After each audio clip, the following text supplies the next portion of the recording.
ಸ್ನೇಹಿತರೆ, welcome to my channel AB agriculture. ಇದು ನನ್ನ 1 ವರ್ಷದ ಸಾವಯವ ಕೃಷಿ ತೋಟ. ಇದ್ರ ಬಗ್ಗೆ ಮಾಹಿತಿ ನೀಡೋಣ ಅಂತ ವಿಡಿಯೋನ ಮಾಡ್ತಾ ಇದ್ದೀನಿ. ನೋಡಿ, ಇದು 1 ವರ್ಷ ಆಗಿದೆ ತಂದಾಕಿ ಬಾಳೆ. ಇನ್ನು ಗೊನೆ ಏನು ಬಂದಿಲ್ಲ. ಇನ್ನೂ ಒಂದು 2-3 ತಿಂಗಳು ಬೇಕಾಗುತ್ತೆ ಗೊನೆ ಬಾಳೆಗೆ. ನೋಡಿ, ಅದ್ರ ಪಕ್ಕ ಕೋಕೋ ಸ್ವಲ್ಪನೇ. ಕೆಲವು ಕಡೆ ತುಂಬ ಚೆನ್ನಾಗಿ ಗ್ರೋತ್ ಇದೆ, ಇನ್ನು ಕೆಲವು ಕಡೆ ಸುಮಾರಾಗಿದೆ. ನೋಡಿ ಇಲ್ಲಿ. ಮತ್ತೆ ಇವೆರಡರ ಮಧ್ಯೆ ಒಂದು ಅಡಿಕೆ ಮಾಡಿದ್ದೀನಿ. ನೋಡಿ, ಚಿಕ್ಕ ಗಿಡ. ಇದು ಉಳುಮೆ ಮಾಡಿ 1 ವರ್ಷ ಆಯಿತು. ನೋಡಿ, ಇದು ಕೂಡ 1 ವರ್ಷದ ಗಿಡ, ಆದರೂ ಅಂತ ಗ್ರೋತ್ ಇಲ್ಲ. ಏನೋ ಜಾಗ ಸಮಸ್ಯೆ ಅಂತ ಗೊತ್ತಿಲ್ಲ. ನೋಡಿ, ಈ ಗಿಡನೂ ಹಂಗೆ ಆಗಿದೆ. ನೋಡಿ, ಕೋಕೋ ಗಿಡ ತಂದು ಯಾವಾಗ ನೆಟ್ಟಿದೆ ಆಗಿದೆ. ಇದೊಂದು ಏನಪ್ಪ, ಇದು ಜಾಗದಲ್ಲಿ ಫಲವತ್ತತೆ ಇಲ್ಲ ಅಂತ ಅನ್ಕೋತೀನಿ, ಹಾಗಾಗಿ ಈ ಥರ ಆಗಿರ್ಬೋದು. ಇನ್ನು ಕೆಲವು ಈ ಸಾಲಲ್ಲಿ ಮಾತ್ರ ಎಲ್ಲ ಸ್ವಲ್ಪ ಕುಂಠಿತ ಆಗ್ಬಿಟ್ಟಿದೆ. ಇಲ್ಲೊಂದು ಮಾವು ಹಾಕಿದ್ದೆ, ಆ ಮಾವು ಹೋಗ್ಬಿಡ್ತು. ಇಲ್ಲಿ ಬೀಜ ನೆಟ್ಟಿದ್ದೀನಿ. ನೋಡಿ, ಒಂದು ಮಾವಿನ ವಾಟೆ ತಂದು ನೆಟ್ಟಿದ್ದೆ, ವಾಟೆಲ್ಲಿ ಒಂದು ಬೆಳೆಸ್ತಾ ಇದ್ದೀನಿ. ಹಾಗೆ ನೋಡಿ, ಕೋಕೋ ಚಿಗುರ್ತಾ ಇದೆ, ಬಟ್ ಆದರೂ ನಾನು ನಿರೀಕ್ಷಿಸಿದಷ್ಟು ಚೆನ್ನಾಗಿ ಬರ್ತಾ ಇಲ್ಲ. ಭೂಮಿ ಫಲವತ್ತತೆ ಇನ್ನೂ ಅದಕ್ಕೆ ಟೈಮ್ ತಗೊಳುತ್ತೆ ಅಂತ ಭಾವಿಸ್ತೀನಿ. ನೋಡಿ, ಇದು ಕೋಕೋ ಮತ್ತು ಕೋಕೋ, ಬಾಳೆ, ತೆಂಗಿನ ಮಧ್ಯೆ ಅಂತರ್ ಬೆಳೆಯಾಗಿ ಮಾಡಿರ್ತಕ್ಕಂಥದ್ದು. ಇದನ್ನು ಕಳೆ ಕಟ್ ಮಾಡೋದ್ರಲ್ಲಿ ಮಿಷಿನಲ್ಲಿ 1 ತಿಂಗಳು 2 ತಿಂಗಳಿಗೆ ಒಂದ್ಸಲಿ ಕಟ್ ಮಾಡ್ತೀನಿ. ನೋಡಿ, ಒಳ್ಳೆ ಸೊಗಸಾಗಿ ಬೆಳೆಯುತ್ತೆ ಮಾತ್ರ ಸೊಪ್ಪು. ಕಟ್ ಮಾಡಿದಾಗೆಲ್ಲ ನೀಟಾಗಿ ಕ್ಲೀನ್ ಆಗುತ್ತೆ. ನೋಡಿ, ಇದು ಬಾಳೆ ಒಳ್ಳೆ ಚೆನ್ನಾಗಿ ಬೆಳೀತಾ ಇದೆ. ಕಾಯಿಗಳೆಲ್ಲ ಈಗೀಗ ಚೆನ್ನಾಗಿ ಕಟ್ತಾ ಇದೆ. ನೋಡಿ, ಕೋಕೋ ತುಂಬ ಕಳೆ ಇರೋದ್ರಿಂದ ಹಾವು ಪಾವು ಎಲ್ಲ ಇರ್ತವೆ, ಸ್ವಲ್ಪ ನೋಡ್ಕೊಂಡು ಓಡಾಡಬೇಕು. ಅದು ಬಿಟ್ರೆ ಇನ್ನೇನು ಸಮಸ್ಯೆ ಇಲ್ಲ. ಮತ್ತು ರೆಗ್ಯುಲರ್ ಆಗಿ ನಾವೇನು ಬರೋಲ್ಲ, ಅದು ಡೈಲಿ ಒಂದ್ಸಲಿ ಬಂದ್ಬಿಟ್ಟು ತಿರ್ಸ್ತೀನಿ. ಕೃಪಾಮೃತ ಆಗಲಿ, ಜೀವಾಮೃತ ಆಗಲಿ, ಡಿಕಂಪೋಸರ್ ಆಗಲಿ ಯಾವಾಗಲೂ ರೆಡಿ ಮಾಡ್ತಾ ಇರ್ತೀನಿ. ಯಾವಾಗಲಾದ್ರು ಒಂದ್ಸಲಿ ಮಧ್ಯ ಬಂದು ಇದು ನೋಡಿ, ಇದು ಕೋಕೋ ಎಷ್ಟು ಚೆನ್ನಾಗಿ ಗ್ರೋತ್ ಆಗಿದೆ. ಆ ಕೆಳಗಡೆ ಸಾಲಲ್ಲಿ ಮಾತ್ರ ಏನೋ ಪ್ರಾಬ್ಲಮ್ ಆಗಿದೆ, ಅದು ಮಣ್ಣು ಫಲವತ್ತತೆ ಇಲ್ಲ ಅಂತ ಭಾವಿಸ್ತೀನಿ.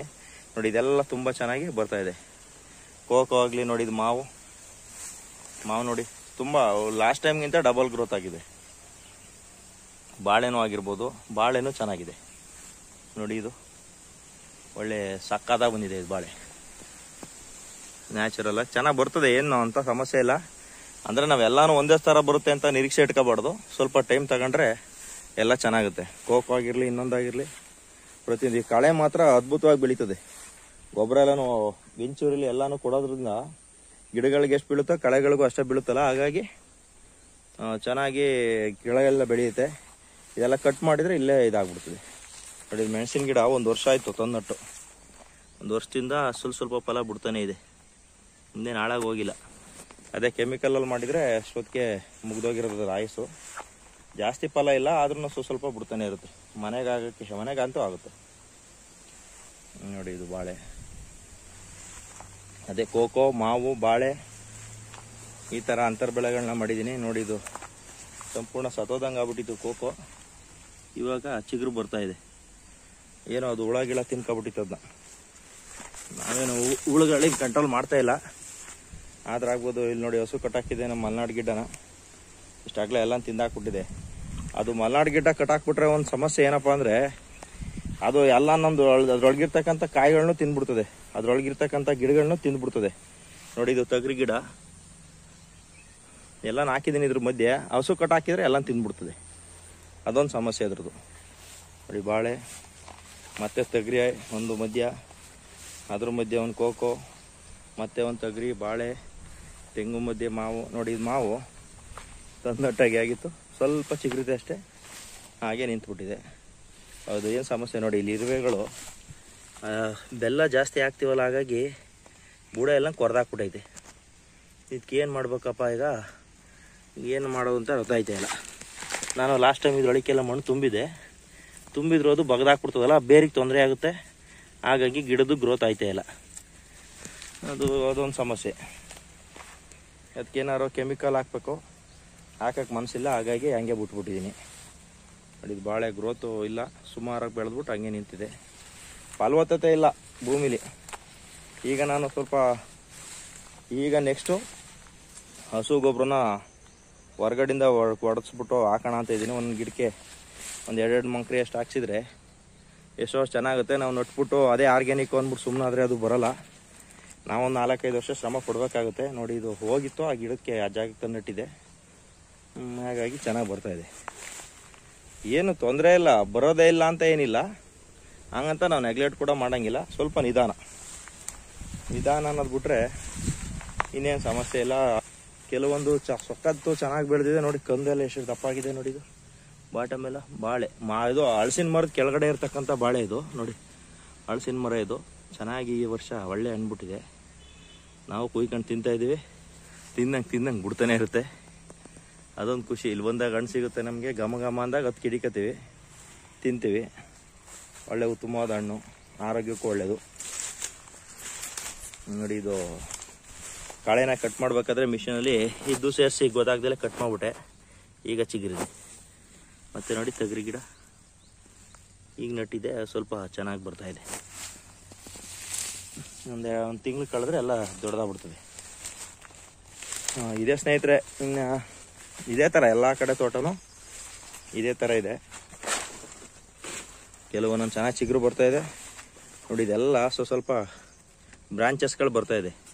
ಬರೀ ಒಂದು ಕಡ್ಡಿ ಇತ್ತು ಅಷ್ಟೇ. ನಾನು ನೆಟ್ಟಾಗ ನಿಮ್ಗೆ ಅದ್ರ ಫೋಟೋ ಸಿಕ್ಕಿದ್ರೆ ಹಾಕ್ತೀನಿ. ಇದಕ್ಕೆ ಒಂದು ಕಡ್ಡಿ ಮಾತ್ರ ಇತ್ತು. ಬಾಳೆನೂ ಅಷ್ಟೇ, ಏನು 2 ಇಂಚು 3 ಇಂಚ್ ಇತ್ತು ಬಾಳೆ. ಬೆಳೆದೇ ಇಲ್ಲ ಅಂತ ಹೇಳೋಕ್ಕಾಗಲ್ಲ, ಬೆಳೆದಿದೆ.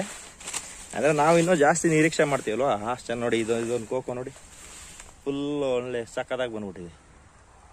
ಅದಕ್ಕೆ ಪೋಷಕಾಂಶಗಳ ಕೊರತೆ ಆದರೆ ಬೆಳೆಯಲ್ಲ ಅಷ್ಟೇ, ಇನ್ನೇನಿಲ್ಲ. ಕೆಮಿಕಲ್ ಹಾಕೋ ಅವಶ್ಯಕತೆ ಇಲ್ಲ. ಇದಕ್ಕೆ ತಿಪ್ಪೆ ಗೊಬ್ಬರ ಹಾಕ್ಬೇಕಾಯ್ತು. ನಾನು ಈ ವರ್ಷ ಹಾಕ್ತೀನಿ. ನಟ್ಟು ವರ್ಷನೇ ಬೇಡ ಅಂತ ಸುಮ್ಮನಾಗಿದೆ. ಈ ವರ್ಷ ಪ್ರತಿ ಮರದ ಬುಡಕ್ಕೆ 2 ಮಂಕ್ರಿನ ಹಾಕ್ಬಿಟ್ರೆ ಇನ್ನೊಂದು 6 ತಿಂಗಳು ಬಿಟ್ಕೊಂಡು ಒಂದೊಂದು ಮಂಕ್ರಿ ಹಾಕೋಣ. ಯಾಕಂದ್ರೆ ಏನೂ ಆಗ್ತಲೇ ನಾನು ಬೆಳೆಸ್ತೀನಿ ಅದೆಲ್ಲ ಸುಳ್ಳು. ಈ ಥರ ಗೊಬ್ಬರಗಳನ್ನ ನಾವು ಹಾಕಬೇಕಾಯ್ತದೆ. ಯಾಕಂದರೆ ಭೂಮಿ ಇನ್ನೂ ಅದಕ್ಕೆ ಟೈಮ್ ತಗೊಳುತ್ತೆ. ಈಗ ನೋಡಿ, ಇದು ಭೂಮಿ ನೋಡಿ, ಇಲ್ಲಿ ನೆಲದಲ್ಲೆಲ್ಲ ಇದ್ರೂ ಇದೆಲ್ಲ ಮಣ್ಣೆ ತಾನೇ. ಇನ್ನೂ ಅದು ಗೊಬ್ಬರ ಕನ್ವರ್ಟ್ ಆಗೋಕ್ಕೆ ಟೈಮ್ ಬೇಕು. ಇನ್ನೂ ಎರೆಹುಳುಗಳಾಗಲಿ ಇನ್ನೊಂದಾಗಲಿ ಜನ್ರೇಟ್ ಆಗಿಲ್ಲ. ಭೂಮಿ ಮಾತ್ರ ಸ್ವಲ್ಪ ಸ್ಮೂತ್ ಆಗಿದೆ, ಇಲ್ಲ ಅಂತ ಹೇಳೋಕ್ಕಾಗಲ್ಲ, ಗಟ್ಟಿ ಇತ್ತು. ಮತ್ತು ಇದು ಏನಂದರೆ, ಇದೆಲ್ಲ ಕಲ್ಲು ಭೂಮಿ. ಬೇರೆ ಭೂಮಿ ಆದರೆ ಬೇಗ ರಿಕವರಿ ಆಗ್ಬಿಡ್ತದೆ. ಇದು ನಮ್ಮದೆಲ್ಲ ಕಲ್ಲು ಭೂಮಿ. ನೀವು ಒಂದು ಮೀಟ್ರ್ ಅಷ್ಟು ಆಳ ಬಗೆದ್ರೆ ಫುಲ್ ಕಲ್ಲು ಸಿಕ್ಬಿಡುತ್ತೆ. 1 ಮೀಟ್ರ್ ಕೂಡ ಮೇಲೆ ಮಣ್ಣಿಲ್ಲ. ಆ ಥರ ಭೂಮಿಗಳು. ಅದರಲ್ಲೇ ಕೃಷಿ ಮಾಡ್ತಾಯಿದ್ದೀವಿ ನೋಡಿ. ಇದು ಜೆಟ್ಟು ಈ ಥರ ಜೆಟ್ ಮಾಡ್ಕೊಂಡು 2 ತೆಂಗಿನ ಮರದ ಮಧ್ಯಕ್ಕೆ ಒಂದೊಂದು ಬರೋಂಗೆ. ಇದೆಲ್ಲ ಒಂದು 3 ದಿನಕ್ಕೆ ಒಂದ್ಸಲಿ ಆನ್ ಮಾಡ್ತೀನಿ. ಕರೆಂಟ್ ಬಂದಾಗ ಅದು ಓಡುತ್ತೆ. ಇದು ಮದ್ರಂಗ್ ಬಾಳೆ ನಮ್ಮ ಸ್ನೇಹಿತರೊಬ್ರು ಕೊಟ್ಟಿದ್ರು. ಅದು ಬರ್ತಾಯಿದೆ, ಸುಮಾರಾಗಿ ಬರ್ತಾಯಿದೆ. ಅದರದ್ದೇ ಒಂದು ಪಲ್ಲಿ ಹೊಡೆದಿತ್ತು, ಕಿತ್ಕೊಂಡೋಗಿ ಅಲ್ಲಿ ನಟ್ಟಿದ್ದೀನಿ ನೋಡಿ. ಇಲ್ಲಿ ತೊಗರಿ ಹಾಕಿದ್ದೀನಿ. ಮತ್ತು ಇದು ಕಿತ್ಲೆ ಗಿಡ ಮಾತ್ರ ಚೆನ್ನಾಗಿ ಬರ್ತಾಯಿದೆ. ಕಿತ್ಲೆ ಗಿಡದ್ದೇನು ಸಮಸ್ಯೆ ಇಲ್ಲ, ಚೆನ್ನಾಗಿ ಬರ್ತಾಯಿದೆ. 1 ವರ್ಷ ಆಗಿತ್ತಲ್ಲ ಸ್ನೇಹಿತರೆ, ಹಾಗಾಗಿ ಇದ್ರ ಅಪ್ಡೇಟ್ ಕೊಡೋಣ ನಿಮಗೆ ಅನ್ನೋದಕ್ಕೋಸ್ಕರ ವಿಡಿಯೋ ಮಾಡ್ತಿದ್ದೀನಿ. ಈ ವಿಡಿಯೋ ನಿಮಗೆಲ್ಲ ಇಷ್ಟ ಆಗಿದೆ ಅಂತ ಭಾವಿಸ್ತೀನಿ.